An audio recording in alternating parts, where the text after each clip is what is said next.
TNPSC இந்த 9 தலைப்பு தான் கேட்கறேன்னு சொல்றான். இதோட உங்களுக்கு இன்னொன்று அதிர்ச்சியான சம்பவத்தை சொல்லட்டுமா?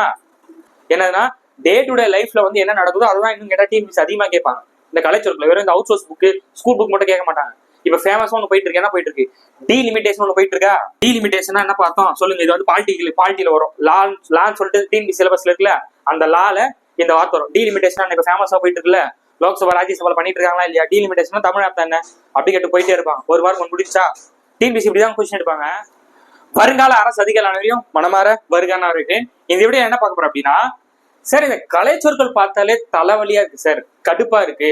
தமிழ்ல மற்ற விஷயங்களை படிக்கும் போது கூட கொஞ்சம் ஈஸியா இருக்கு. அதாவது இலக்கணம் படிச்சாலும் சரி, அதுக்குள்ள விதிகள் வருது, படிக்கும் போது ஒரு இன்ட்ரெஸ்ட் இருக்கு. ஆனா இந்த கலைச்சொற்கள் பார்த்தாலே கொஞ்சம் தலைவலியா இருக்கு, கடுப்பா இருக்கு சார், எப்படிதான் சார் படிக்கிறது அப்படின்னு சொல்லிட்டு நிறைய பேர் கேட்டீங்க. ஸோ இந்த வீடியோல நீட் அண்ட் கிளியரா சொல்றேன், பொறுமையா சொல்றேன். ஸோ வீடியோ ஸ்கிப் பண்ணா ஃபுல்லா பாருங்க. ஸோ ஃபர்ஸ்ட் விஷயம், நம்ம டிஎன்பிசி சிலபஸ் என்ன சொல்லியிருக்காங்கன்னு சொல்லிட்டு பார்ப்போம். இதை பத்தி நான் சொல்றேன். ஃபர்ஸ்ட் டிஎன்பிசி சிலபஸ் நம்ம பார்க்கணும், அப்பதான் கலைச்சொற்கள் படிக்கிறது நமக்கு புரியும். இதான் டிஎன்பிசி சிலபஸ் நம்ம கொடுத்துருக்கக்கூடிய சிலபஸ். ஓகேவா? யூனிட் 4 கலைச்சொற்கள்ல 10 கொஸ்டின் வந்து கேட்கறாங்க. ஓகேவா? என்ன கொடுத்துருக்காங்க, பல்துறை சார்ந்த கலைச்சொற்கள் அதாவது சொல்லி கொடுத்துருப்பாங்க. இதுல பார்த்தா புரியாது, அதை நான் டீகோட் பண்ணியிருக்கோம். ஸோ யூனிட் 4ல கலைச்சொற்கள் வந்து 10 கேள்வி. எப்படி கேட்கறாங்க? அறிவியல், கல்வி, மருத்துவம், வேளாண்மை, சட்டம், புவியியல், தொழில்நுட்பம், ஊடகம், தகவல் தொழில்நுட்பம், அதாவது சயின்ஸ், எஜுகேஷன், மெடிக்கல் டிபார்ட்மெண்ட், அப்புறம் வந்து அக்ரிகல்ச்சர், லா, ஜாகிரபி, அப்புறம் பார்த்தீங்கன்னா தொழில்நுட்பம், மீடியா, இன்ஃபர்மேஷன் டெக்னாலஜின்னு சொல்லிட்டு நம்ம எத்தனை டாபிக்கா பிரிச்சிருப்பாங்கன்னா ஒரு 9 டாபிக்கா பிரிச்சிருக்காங்க. ஆனா நம்ம என்ன பண்ணிட்டு இருக்கோம் அப்படின்னா, ஒரு அவுட் சோர்ஸ் புக் வந்து எடுத்துக்கிறோம். டிஎன்பிசி ஒரு சிலபஸ்னு ஒன்று கொடுத்துட்டு அதுல இருந்தா 10 கொஸ்டின் நான் கேட்பேன்னு சொல்லியிருக்காங்க. அது மொத்தம் எத்தனை டாபிக் இருக்கு? 9 டாபிக் இருக்கு. ஆனா நம்ம என்ன பண்ணிக்கிட்டு இருக்கோம், ஒரு அவுட் சோர்ஸ் புக் எடுத்துக்கிறோம். அதுல வந்து 1500 பேஜ் 2000 பேஜ் இருந்துச்சுன்னா அதை எடுத்து வச்சுக்கிட்டு ஐயே அப்படின்னு சொல்லி படிக்கிறாங்க. நான் சொல்றேன் பாருங்க, இப்போ ஒரு நிமிஷம் இருங்க. நிறைய ஸ்டூடெண்ட்ஸ் என்ன தெரியுமா மிஸ்டேக் பண்றீங்க?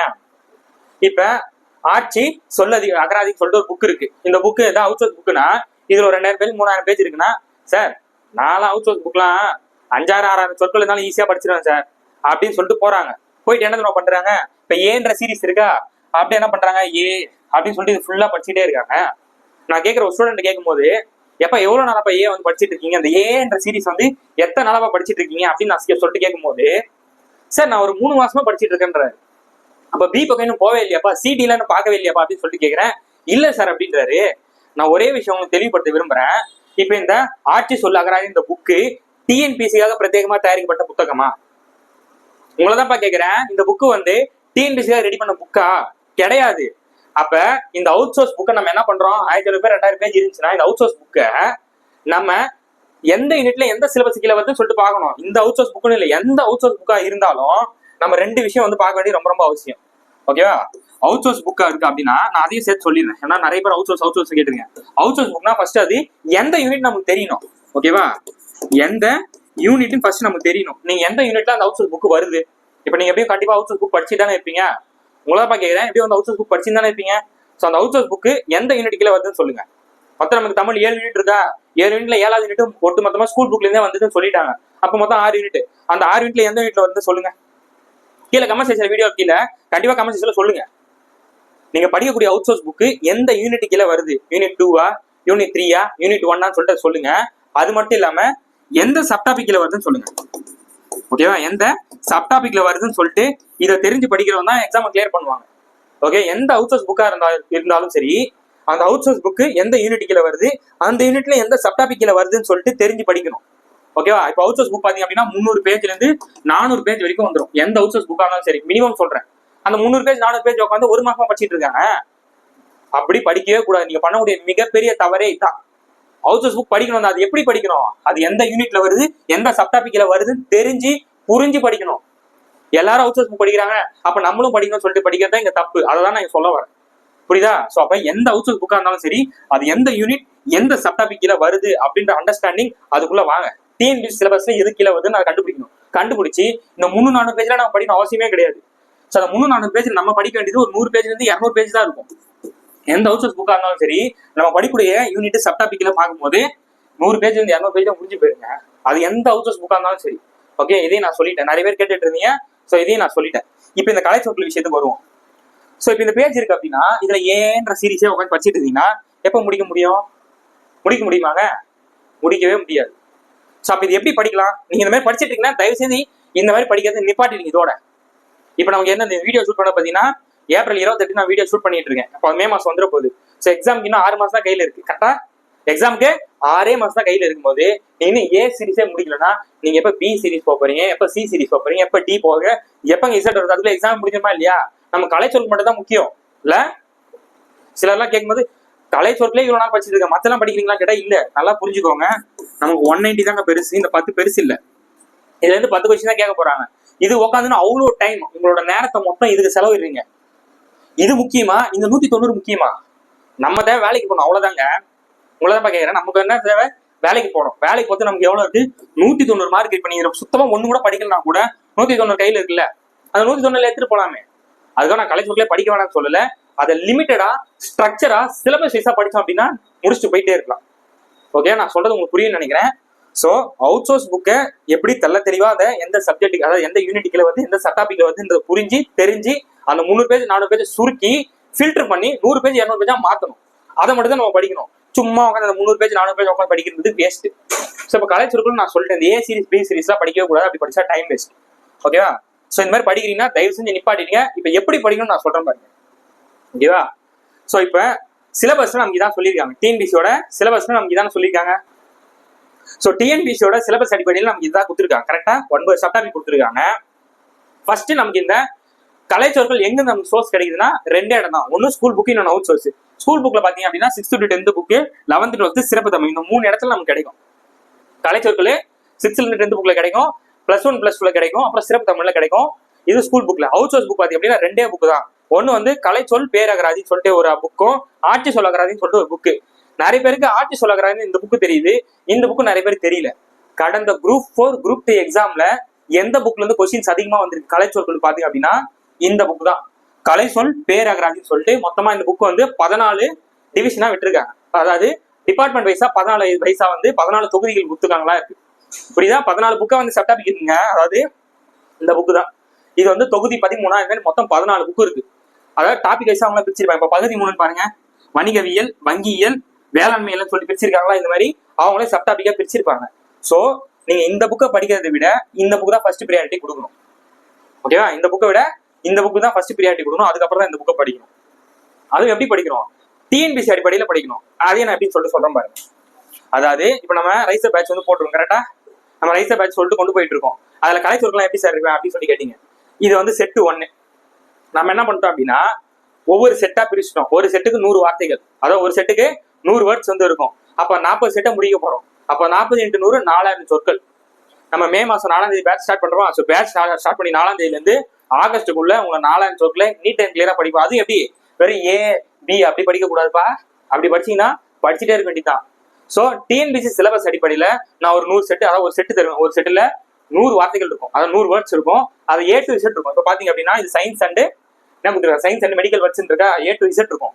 அப்ப ஏன்ற வார்த்தையில பாருங்க ஒரு A லெட்டர் இருக்கும். அடுத்து அப்படியே பி வந்துடும். ஸோ அப்போ பி சீரீஸ். அப்படியே பி முடிஞ்ச உடனே நமக்கு சி சீரீஸ் வந்துடும். அப்படியே சி சீரீஸ் முடிச்ச உடனே டி. ஒட்டுமொத்தமாவே ஒரு 5 தான் இருக்கும். அந்த 100 சொன்னால A to Z 100 வார்த்தைகள் டிஎன்பிசி சிலபஸ் அடிப்படையில படிக்கணும். ஸோ இந்த மாதிரி ஒவ்வொரு செட்டா படிக்கும் போது ஈஸியா படிச்சுட்டு போயிடலாம். இப்ப பாருங்க என்ன கொடுத்துருக்காங்க. டினா வந்து டைஜஷன், டிஎன்ஏ, டிசீஸ், டயக்னோசிஸ், டிஃப்யூஷனு, அப்புறம் டிஸ்இன்ஃபெக்ஷன் சொல்லி கொடுத்துருக்காங்க. ஸோ அது என்ன வரும்? செரிமானம், மரபணு குறியீடு, நோய், நோய் அறிதல், பரவல், கிருமி நாசம் சொல்லி கொடுத்துருக்காங்க. முடிஞ்சிச்சா? ஸோ இப்போ உட்காந்து இது டிஏ படிச்சுட்டு இருந்தா டைம் வேஸ்ட். ஆனா இப்ப பாருங்க ஒரு 6 வார்த்தை தான் படிச்சிருக்கோம். அப்படி இங்க பாருங்க டி முடிஞ்ச உடனே அது இ. அப்ப சயின்ஸ் அண்ட் இது எந்த டாபிக்ல வருது? சயின்ஸ் அண்ட் மெடிக்கல் வேர்ட்ஸ்னு சொல்லிட்டு A to Z நம்ம பிரிச்சிட்டோம். இது இந்த ஃபர்ஸ்ட் செட் 1ல நமக்கு எத்தனை வார்த்தை இருக்குன்னா வெறும் 100 வேர்ட்ஸ் தான் இருக்கும். இது செட் 1 முடிஞ்சா அடுத்து செட் 2, அப்படி செட் 3ன்னு சொல்லிட்டு ஒவ்வொரு செட்டா வந்து ஒவ்வொரு சப் டாபிக்ல டிஎன்பிசி சிலபஸ் அடிப்படையில் இப்படி படிச்சோம் அப்படின்னா டக்கு டக்குன்னு சொல்லி முடிச்சிடலாம். ஓகேவா? சரி, மாதிரி A to Z வந்துடும். இப்ப பாருங்க இங்க நமக்கு என்ன இருக்கு? ஸோ ஜி சீரிஸ் பாருங்க, கேஸ், ஜீனு, ஜெனடிக்ஸ், ஜெர்மு, கிளாண்டு, குளுக்கோஸ் சொல்லி கொடுத்துருக்காங்க. ஸோ இது ஒரு 6 வார்த்தை முடிஞ்சு. ஸோ இந்த மாதிரி ஒவ்வொன்றும் A to Z நம்ம படிக்கும் போது ஒரு செட்டை அப்படின்றதுக்குள்ள படிச்சிடலாம். நான் என்ன சொல்லிப்பேன், ஒரு மாசத்துக்கு 1000 சொற்கள். அது எப்படி படிப்போம் அப்படின்னா இப்படி படிப்போம். ஓகேவா? First week. So first week என்ன பண்ணுவோம் அப்படின்னா 3 செட்டு, அதாவது 300 வார்த்தைகள் படிப்போம். ஸோ செகண்ட் வாரம் என்ன படிப்போம் அப்படின்னா 2 செட்டு 200 வார்த்தைகள் படிப்போம். ஸோ 3ஆவது வாரம் என்ன பண்ணுவோம் அப்படின்னா நமக்கு 300 படிப்போம், அதான் 3 செட்டு. 4th வீக் பாத்தீங்க அப்படின்னா நமக்கு 200. ஒட்டுமொத்தம் நம்ம எவ்வளவு வரும்? ஒரு மாசத்துல 1000 படிக்க போறோம். ஓகேவா? வெறும் கலைச்சொற்கள் மட்டும் தான் நமக்கு சிலபஸ்ல இல்ல, 190 மார்க் இருக்கு. ஸோ தமிழ் படிக்கணும், திருக்குறள் படிக்கணும், அப்புறம் வந்து அவுட் சோர்ஸ் புக்லேயே ஜிஎஸ்ல நிறைய புக்ஸ் இருக்கு, அதை படிக்கணும். ஸோ ஒட்டுமொத்தமா படிக்கணும். ஒட்டுமொத்தமா இந்த கலைச்சொற்களையும் இவ்வளவு டைம் ஸ்பெண்ட் பண்ணிட்டு இருந்தா மற்ற சப்ஜெக்ட் எப்ப படிக்கிறது? மேக்ஸ் எப்ப படிக்கிறது? ரீசனிங் எப்ப படிக்கிறது? பாலிட்டி எப்ப படிக்கிறது? அப்படின்னு சொல்லிட்டு அந்த கான்செப்ட்ல நம்ம படிக்க எங்கெங்க டைம் இருக்கு? கலைச்சொற்கள் முக்கியம் தான், ஆனா கலைச்சொற்கள் மட்டும் தான் முக்கியன்றது அர்த்தம் கிடையாது. ஓகேவா? நம்ம எப்படி பண்றோம்? இப்ப 10,000 சொற்கள் படிக்க போறோம், 20,000 சொற்கள் படிக்க போறோம் சொல்லிட்டு கிளம்பிட்டு 500 சொற்கள் கூட முடிச்சிருக்க மாட்டாங்க நிறைய பேர். ஸோ வீடியோ பார்க்கணும், நீங்க கொண்டு வரோம் அதான் பண்ணியிருப்பீங்க.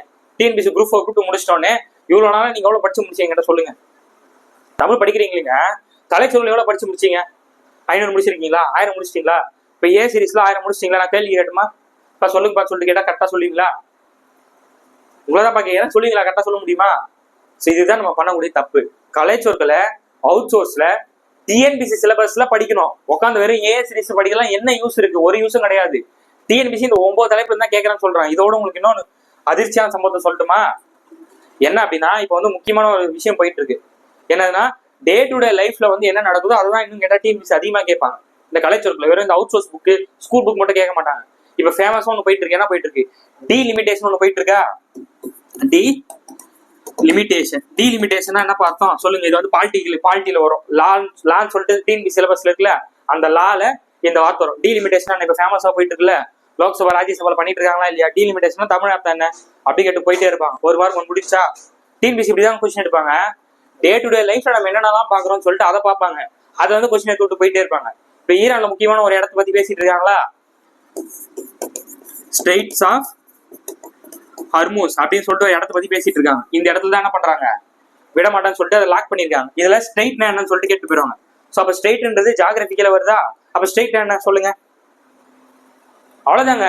அப்ப டே டு டே லைஃப்ல நம்ம பார்க்கக்கூடிய சயின்ஸ், ஜியோகிராபிக்கல், பாலிட்டி இந்த சம்பந்தப்பட்ட வார்த்தைகள் என்னென்னலாம் போயிட்டு இருக்குன்னு சொல்லிட்டு கேட்பாங்க. இப்போ கான்ஸ்டியூன்சினா என்ன? எலெக்ஷன் நடந்துச்சா கான்ஸ்டியூன்சினா என்ன? இது ஒரு கொஸ்டின். அப்ப 10 கொஸ்டின்ல 4 கொஸ்டின் 5 கொஸ்டின் நம்ம டே டு டே லைஃப்ல பார்க்கக்கூடிய கரண்ட் அஃபேர்ஸ்ல இருந்தே கொஸ்டின்ஸ் வந்து சிம்பிளா கேட்டு போயிருவாங்க. அப்ப கான்ஸ்டியூஷனா தொகுதி. இப்ப டீலிமிட்டேஷன் தான் என்னது? தொகுதி வரையறை, தொகுதி மறுசீரமைப்புன்னு சொல்லிட்டு முடிச்சிடலாமா? சோ இதுல இருந்து இன்னொன்னு எக்கனாமிக்ஸ் இதை அப்படியே மாத்தலாமா? டிமானிட்டைசேஷன் என்ன? டிமானிட்டைசேஷன் என்ன அப்படின்னு சொல்லிட்டு முடிச்சிருவாங்க. டிமானிட்டைசேஷன் நம்ம யாருமே மறக்கவே மாட்டோம். நவம்பர் 8, 2016 என்ன பண்ணாங்க? பண மதிப்பிழப்பு பண்ணாங்களா இல்லையா? சோ அவ்வளவுதாங்க. அப்ப ஸ்ட்ரெயிட் என்ன அர்த்தம்? ஜலசந்தி இல்லைன்னா நீர் இணைன்னு சொல்லிட்டு சொல்லுவாங்க. என்னது? ஜலசந்தி நீர் இணைன்னு சொல்லிட்டு சொல்லுவாங்க. அவ்வளவுதானா? இப்ப நான் எத்தனை சொன்னேன்? 4 சொற்கள் சொன்னேன். 4 கொஸ்டின் டிஎன்பிஎஸ்ல கேட்டு முடிச்சுட்டு போயிட்டே இருப்பாங்க. இப்போ கான்ஸ்டியூன்சினா என்னன்னு தெரிஞ்சுக்கணும், ஸ்ட்ரெயிட்னா என்ன தெரிஞ்சுக்கணும், டீலிமிட்டேஷன் என்ன தெரிஞ்சுக்கணும், டிமானிட்டைசேஷன் என்ன தெரிஞ்சுக்கிறோம். அவ்வளவுதான். இதெல்லாம் நம்ம டே டு டே லைஃப்ல பார்க்கக்கூடிய விஷயங்கள் தான். ஒன்னும் புதுசா வந்து கேட்கல. அப்புறம் எக்ஸாம் போயிட்டு எழுதிட்டு வந்து, ஐயோ நான் அவுட் சோர்ஸ் புக்ல 1000 சொற்குள்ள படிச்சேன், நான் 2000 சொற்குள்ள படிச்சேன், டிஎன்பிசி என்ன ஏமாத்திட்டாங்க, டிஎன்பிசி இப்படி பண்ணிட்டாங்க அப்படின்னு சொல்லிட்டு டிஎன்பிசி குறை சொல்லிட்டு இருக்கோம். ஃபர்ஸ்ட் நம்ம சிலபஸை புரிஞ்சுக்கிறது இல்ல. டிஎன்பிசி நம்ம கிட்ட என்ன எதிர்பார்க்கறாங்க, அதுக்கேற்ற மாதிரி நம்ம எப்படி படிக்கிறோம் அப்படின்றத இங்க ரொம்ப ரொம்ப முக்கியம். டிஎன்பிசி தெளிவா சொல்லிட்டாங்க, அந்த 9 சப்டாபிக்ல இருந்தா நான் கொஸ்டின்ஸ் கேட்க போறேன்னு சொல்லிட்டு. அந்த ஆட்சி சொல்ல அகராதின்ற புத்தகத்துல அந்த மாதிரி சப்டாபிக் பிரிச்சிருக்காங்களா? கிடையாது. A series, B series, C series அது பாட்டு போயிட்டே இருக்கு. ஸோ அப்ப அந்த புக்ல நம்ம டிஎன்பிசி அடிப்படையில உட்காந்து தனியா பிரிச்சு படிச்சாதான் ஈஸியா படிக்க முடியும், டக்குன்னு முடிக்க முடியும். அதுதான் நாங்க பண்ணிட்டு இருக்கோம். அதுதான் நம்ம வேலை. நீங்க படிக்கிற அகாடமியா இருந்தாலும் சரி, நீங்க படிக்கிற இன்ஸ்டியூட்டா இருந்தாலும் சரி, நீங்க ஃபர்ஸ்ட் இதை கேளுங்க. ஓகேவா? இது வந்து இந்த மாதிரி பண்ணிட்டாங்கன்னு சொல்லிட்டு நீங்க கேளுங்க, ரிக்வஸ்ட் பண்ணி கேட்டு ஃபர்ஸ்ட் அதை வந்து முடிக்கிற வேலையை பாருங்க. வெறும் ஏ சீரிஸ், பி சீரிஸ் படிக்கிறதுனால உண்மையாலே சொல்றேன் டைம் தான் வேஸ்ட். ஓகே, அந்த மாதிரி பிரிச்சு சப்டாபிக்கை பிரிச்சு உடச்சு படிச்சாதான் வேலை முடியும். ஓகே, ஸோ இந்த மாதிரி டிஎன்பிசி என்ன எதிர்பார்க்கறாங்க, அதுக்கு நம்ம எப்படி படிக்கிறோம், இது உங்களுக்கு புரிஞ்சிருக்கும்னு நினைக்கிறேன். ஸோ அப்போ அவுட் சோர்ஸ் புக்கை எப்படி படிக்கணும்ன்றதை நான் சொல்லியிருக்கேன். எந்த அவுட் சோர்ஸ் புக்காக இருந்தாலும் அதை எப்படி படிக்கணும்னு நான் சொல்லியிருக்கேன். ஸோ இந்த கலை சொற்களை ஏ சீரிஸ், பி சீரிஸ் படிக்க கூடாது, அதை டிஎன்பிசி சிலபஸ் அடிப்படையில பிரிச்சு படிக்கணும். இப்போ நம்ம பேட்ச்ல பாத்தீங்க அப்படின்னா இந்த மாதிரி பிரிச்சிருவோம். என்னது? இது மாதிரி ஒவ்வொரு செட்டா பிரிச்சிருவோம். ஸோ பிரிச்சுட்டு தான் போறோம். பாத்தீங்க அப்படின்னா லாஸ்ட் செட் வரைக்கும் இருக்கும். ஓகே, செட் ஒன்று ஆல்ரெடி பேட்ச் கொடுத்தாச்சு. இந்த மாதிரி தான் நம்ம என்ன பண்ண போறோம், ஒவ்வொரு செட்டா முடிக்க போறோம். ஸோ ஒரு செட்டுக்கு 100 வார்த்தைகள். ஓகே, ஒரு செட்டுக்கு 100 வேர்ட்ஸ் வந்துருக்கும். அப்ப 40 செட்டு முடிச்சா 4 முடிஞ்சிடும். இப்போ உடனே வந்து டவுட் கேட்பீங்க, சார் அப்ப 4000 கலைச்சொற்கள் தான் சொல்லி தருவீங்களா, என்ன சார் இது அப்படின்றீங்க. எப்பா நம்ம 120 நாள் ஸ்டடி பிளான் போட்டிருக்கோமா, அப்போ 120 நாள் நம்ம 4000 படிக்க முடியுது அப்படின்னா அதுக்கப்புறம் அது சேர்த்து படிப்போம். அடுத்து செட் 15 சொல்லிட்டு அடுத்து ஒரு 1000 சொற்கள் படிப்போம். எதுவுமே நான் வந்து 10,000 படிப்பேன் 20,000 படிக்கிறேன்னு போயிட்டு 500 சொற்கள் கூட தாண்ட முடியாம நான் தேங்கி நிக்கிறது சூப்பரா பெஸ்டா? அப்ப நம்ம ஸ்ட்ரக்சரா பிரிச்சு இந்த மாதிரி A to Z பிரிச்சு 100 படிக்கிறது பெஸ்டா? நீங்க சொல்லுங்க. அப்போ 120 நாள் நம்மளால 4000 கலைச்சொற்கள் படிக்க முடியுது அப்படின்னா அதுக்கடுத்து நமக்கு நான் ஃப்ரீயா தானே இருக்க போறோம். அதுக்கப்புறம் அடுத்து போவோம். அடுத்து செட் 50 செட் 16 சொல்லிட்டு 5000 சொற்கள் 6000 சொற்கள் சொல்லிட்டு போவோம். ஸோ புரியுதாங்க உங்களுக்கு நான் என்ன சொல்றேன்றத? ஸோ சிஸ்டமேட்டிக்கா லிமிட்டடா டிஎன்பிஎஸ்சி சிலபஸ் அடிப்படையில் A to Z பிரிச்சு படிக்கணும். அப்படி படிச்சோம் அப்படின்னா கலைச்சொற்களை ஈஸியா முடிச்சிடலாம். பயம் இருக்காது. ஃபர்ஸ்ட் நம்ம கலைச்சொற்கள் மேல அந்த டென்ஷன் கடுப்பு வெறுப்பு அப்படின்றது அப்பதான் போகும். ஒரு இன்ட்ரெஸ்ட் வரும். ஓகேவா? இந்த மாதிரி பாருங்க எக்ஸ்ட்ரே பாத்தீங்கன்னா ஈஸ்ட் கொடுத்துருக்காங்க. இந்த மாதிரி சின்ன சின்னதா 2 வார்த்தை படிக்கும் போது ஏனே படிக்கும்போது கடுப்பா இருக்குமா இல்லையா? ஒரு 200 சொற்கள் 300 சொற்கள் படிக்கும் போது நமக்கே ஒரு கடுப்பு வந்துடும். என்னடா இது அப்படின்னு சொல்லிட்டு. ஸோ அப்ப இந்த மாதிரி பிரிச்சு படிக்கும் போது பாருங்க அல்சரி யூரின் சொல்லி கொடுத்துருக்காங்க. அப்போ புண்ணு சிறுநீர் முடிஞ்சு போச்சா எல்லாம் காலம் ஆல்ரெடி தெரிஞ்சதுதான்.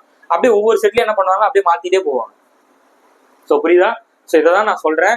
நீங்க ஏற்கனவே படிச்சுட்டு இருக்க இன்ஸ்டியூட்டா இருந்தாலும் சரி அகாடமியா இருந்தாலும் சரி அவங்க கிட்ட இந்த மாதிரி பண்ண தர சொல்லி கேளுங்க. வெறும் A B சொல்லி படிக்கிறதுனால உங்களுக்கு தான் டைம் வேஸ்ட். ஓகேவா? ஸோ இதை தான் நம்ம பேட்ச் ஸ்டூடெண்ட்ஸ் கொடுக்க போறோம். ஸோ அதான் நான் இங்க போட்டிருப்பேன். ஓகே, இதான் இந்த 2 தான் வந்து முக்கியமான அவுட் சோர்ஸ் புக். அதையும் நான் சொல்லிட்டேன். ஓகேவா? பேர் பார்த்துக்கோங்க. கலைச்சொல் பேரகராதி அந்த புக்கு. அப்புறம் வச்சுன்னா ஆட்சி சொல் அகராதி. இந்த புக் தான் ரொம்ப ரொம்ப முக்கியம். கடந்த குரூப் 4 குரூப் 2ல இந்த புக்ல இருந்து தான் கொஸ்டின்ஸ் அதிகமா வந்திருக்கு. இதுல மொத்தம் எத்தனை சப் டாபிக் இருக்கு? 14 டிபார்ட்மெண்ட் வைஸ் துறை வாரியா 14 புக் வந்து ரிலீஸ் பண்ணியிருக்காங்க. ஓகே, இந்த புக் இது ரொம்ப முக்கியம். அதுக்கப்புறம் தான் இது முக்கியத்துவம் கொடுக்கணும். ஓகேவா? ஸோ நம்ம வந்து இப்படிதான் முடிக்க போறோம். ஒவ்வொரு மாசத்துக்கு 1000 சொற்கள். ஸோ ஒவ்வொரு செட்லயும் 100 வார்த்தை இருக்கும். அதுவும் A to Z இருக்கும். எப்படி? A to Z. அது மாதிரி அன்றாட வாழ்க்கை நம்ம சொன்னோம்ல, இப்ப டிமானிட்டைசேஷன் டீலிமிட்டேஷன் அப்படின்னு சொல்லிட்டு டே டு டே லைஃப் என்னென்னலாம் வார்த்தைகள் இருக்கும் அதையும் வந்து இதுக்குள்ள இன்க்ளூட் பண்ணுவாங்க. ஏன்னா டிஎன்பிஎஸ்சி அதான் எதிர்பார்க்கறாங்க. இப்போ எனக்கு என்னன்னா ஒரு கோவம், ஃப்ரெஷர்ஸுக்காச்சும் பரவாயில்ல, அவங்களுக்கு எதுவுமே தெரியாது, சிலபஸ் என்ன தெரியாது. எக்ஸ்பீரியன்ஸ் ஸ்டூடெண்ட் சொல்லிக்கிட்டு 4 பேர் வந்து அவுட் சோர்ஸ் புக் எடுத்து படிக்கிறாங்கன்னு சொல்லிட்டு நீங்களும் அதே தான் பண்றீங்க. எனக்கு அதுதான் இன்னும் கோவம் அதிகமா இருக்கு. எக்ஸ்பீரியன்ஸ் ஸ்டூடெண்டா இருக்கிறப்ப சிலபஸ் என்ன, நம்ம என்ன அவுட் சோர்ஸ் புக் எடுத்து எப்படி அதை படிக்கணும் அதானே முக்கியம். அப்ப நீங்களுமே அந்த தப்பு தானே பண்றீங்க. அதனாலதான் நம்மளால எக்ஸாம் கிளியர் பண்ண முடிய மாட்டேங்குது. ஸோ எக்ஸ்பீரியன்ஸ் ஸ்டூடெண்டா இருந்தாலும் சரி ஃப்ரெஷரா இருந்தாலும் சரி இந்த மிஸ்டேக்கை தயவு செஞ்சு பண்ணாதீங்க. வீடியோ வந்து உங்க ஃப்ரெண்ட்ஸ்க்கு ஷேர் பண்ணுங்க. கலைச்சொற்களை இந்த A Bன்னு சொல்லி படிச்சுட்டு இருந்தீங்கன்னா கடைசி வரைக்கும் படிக்கவே முடியாது. வெறும் 6 மாசம் தான் இருக்கு. இன்னும் படிக்க வேண்டிய நிறைய விஷயங்கள் நமக்கு இருக்கு. இன்னும் புக்ஸும் முடிக்கணும். அவுட் சோர்ஸ் புக் தற்கால தமிழக வரலாறு சொல்லிட்டு அந்த புக் இருக்கு.